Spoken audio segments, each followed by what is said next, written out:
All right, Mopar fans, today we're going to talk camshafts. We've got our camshaft remover tool, so we're going to walk you through how to use that to remove. I'll be showing you how to remove a camshaft bearing, and I don't think you'll be seeing the installing a camshaft bearing, but it's basically the same process. The removing and the install is the same one. So what do camshaft bearings do? Well, obviously, or maybe not so obviously, this camshaft bearing sits inside here. So this is a press fit. In fact, I've already removed a couple of them. You know, this is an example of what they are. You know, I remember the first time sort of understanding, I always, you know, I kind of came to automotive work sort of late in life, and I remember being surprised when I heard bearing. I always thought about ball bearings, and so I remember sort of being surprised that a bearing is just a you know, essentially a cradle, I guess, in this case. You know, in this case the camshaft. So we've got camshaft bearings, and of course your crankshaft sits in type of a similar type of bearing that's sort of a half shell. But I'll be walking you through that. Again, we'll look at the camshaft tool. Camshaft tool, pretty affordable. Bought that off Amazon, 60 bucks, maybe 40, 50, 60 bucks. They're not terribly expensive, but already used it to remove a couple of the bearings and seems to work fine. You know, a lot of people will, you know, depending on how you're building your engine, most people, when they send the block off to the machine shop, they'll have the machine shop install cam bearings for them.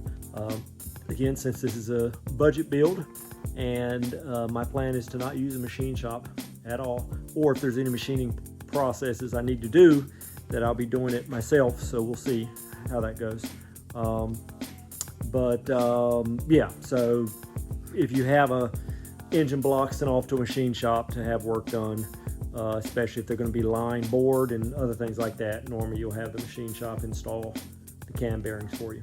So okay, so here's our cam removal tool from Amazon. I don't know, OMT is what it is.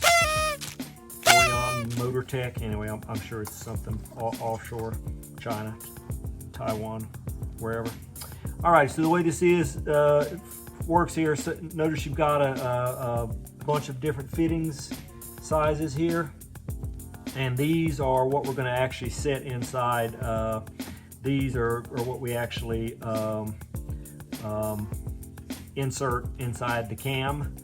And notice there's a rubber sleeve on the outside, and this is expandable. There's a rubber sleeve, and then there's 4 different these pieces that insert in there. And what happens is, so we're going to take this, and this is going to slide in like so. This can be kind of tight. In this case, it's not that bad. So this slides in here, and then we're going to insert this. You know, imagine like this is our cam hole. We're going to slide that inside the cam bearing, and then we've got this rod here is gonna, I'll use the smaller one just as an example. This small rod is gonna screw into the end here, and then what happens, notice, is I tighten this down, and then I'm gonna, you know, we'll use just a wrench to tighten it down. As we tighten this down, as we squeeze this is gonna expand here. Again, we've got this rubber expander, and then you've got 4 pieces to this, and as you tighten this up, this piece is going to actually expand. And so the cam bearing is sitting around this area, and then you've got a little bit of a lip here. You probably not going to be able to see it, but you've got a little bit of a lip.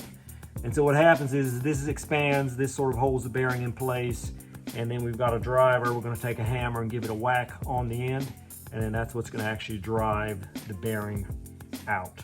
The other sort of important piece is you've got this cone that slides on the end, and you'll see it when we actually put it into action. This cone is at the other end, and that's what sort of keeps things straight, right? That's the big part of this, and this is true for any kind of press fit that you're doing, anytime you're trying to do a press fit, often in machine work, you'll use a arbor press to press a bearing. It could be a bearing, it could be a brass fitting.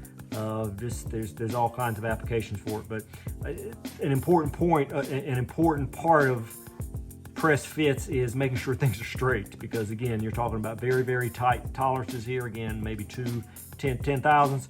So any kind of, if it's not going in, you know, precisely straight, if it's off to the side, then it's going to bind up as you press it in, and it's not going to be good. It's not going to fit the way it is, and then you can often damage the part too.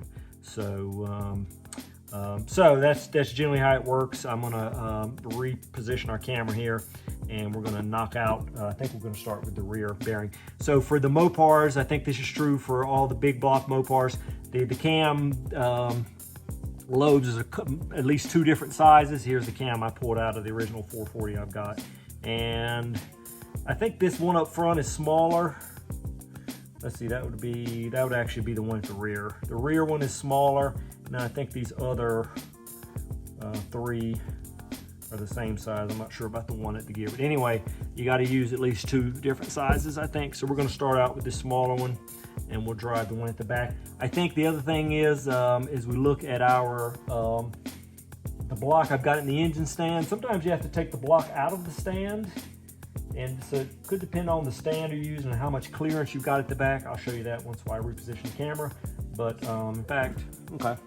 So we're going to be taking this last bearing out at the back. You obviously, or maybe not so obvious, you're going to have to take the freeze plug. There's a freeze plug that's at the back. To be able to get this last cam bearing out and or in, you're going to need to take that one out. So, okay, this view looks pretty good, so I think we can make this work. So let me get our other rod here. So you gotta sort of insert this from the back. So it's gonna need to go like this. I'm gonna go in through the cylinder bore. And I'm gonna insert that there. So you can see I've got the back of this sticking out. Now I'm gonna take our long, so this is our long rod, and I'm going to slide. I need to put the cone in there first. And I'm going to slide that in through here. And I need to screw this to this. Now, so once you feel it catch, I sort of feel it bottom out there. Now I can actually tighten that down, and it'll, again, as I tighten it down, it's going to expand against the bearing wall, the inside of the bearing wall. And so I'm just going to, you don't need to, I'm just doing this by hand. I've got a wrench on this end, and I'm just spinning it with my hand on the other end. You'll sort of feel it tighten down. All right, so you don't need to put the grill grip on or anything. Again, just, I'm using one hand on the other and just tighten it down that way. And so notice my cone down here on this end, I've got the cone that actually sort of keeps it straight. So let's give it a whack. And you should feel it. I mean, the cool thing, if you've never done a press fit before, there's something super satisfying about it when you feel it bottom out. So, and if you've done, you know, bearings for wheel discs, bearings or races, when you insert those into wheel cylinders, you often have to go through the process there. But if you're using, I like to use an arbor press anytime I'm doing anytime I'm sort of inserting anything with a press fit, just because it gives you that feel.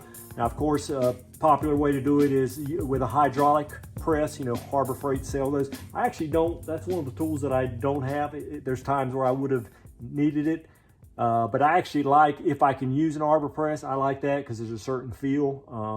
When you feel one machined piece being inserted in that other piece, you've sort of got that feel, whereas with a hydraulic press, you don't always get that. But there are times when there's limitations to an arbor press because depending on the size of the piece, it might not fit in there. But anyway, that being said, we're going to get some of that We're going to get some of that feeling here where we can sort of feel it as it starts to move. So I'm just going to give this a nice whack. I'm using maybe a 3-pound hammer.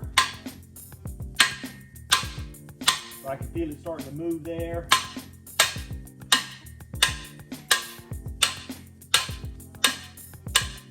Come back here and look and see, just to make sure. Okay, that looks like it's doing what it should be doing. I can feel it starting to come now. There it is, boom.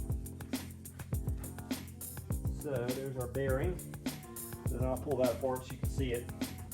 But yeah, if you've never done anything with a press fit before, again, it's a super satisfying feel. There's no feeling to it like it in the world, and no feeling like it in the world. And to this idea of, you know, we've talked about, if you've seen my measuring video that I'm making, you know, knowing what a thousandth of an inch is, and then again with the press fit, we're talking about 2 10,000ths of an inch.